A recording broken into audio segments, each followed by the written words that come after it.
સુરતના અલથાણ વિસ્તારમાં આવેલા અનુપમ સ્વેર કોમ્પ્લેક્સ ખાતે વોચમેનને માર મારવાનો સોશિયલ મીડિયામાં વિડીયો વાયરલ થયો હતો.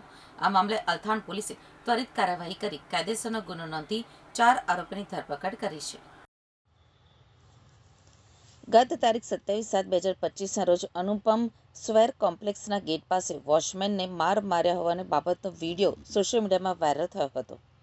ભોગ બનનાર ફરિયાદી શ્યામ બહાદુર કરણ બહાદુર નેપાલી અનુપમ સ્વેર કોમ્પ્લેક્સ ખાતે વોચમેન તરીકે કામ કરતા હતા. ગત તારીખ 24/7/2025ના રોજ સાંજના 5:45 વાગ્યાની આસપાસ સામાવાળાઓ ગેટ પાસે નાસ્તો કરતા હતા અને નાસ્તો કર્યા બાદ કચરો કચરાપેટીમાં નાખવાનું જણાવતા સામાવાળાઓ એકદમ ઉશ્કેરાઈ ગયા હતા. અમે કચરો અહીંયા જ નાખીશું, તારાથી થાય તે કરી લે, તેમ કહી ફરિયાદી શ્રીને ગાળો આપી ઢીકા પાટુનો માર મારી નાસી ગયેલ હતા. જે બાબતે અલથાણ પોલીસ સ્ટેશન ખાતે ફરિયાદી શ્રીની ફરિયાદ લઈ કાયદેસરની કાર્યવાહી કરવામાં આવી છે.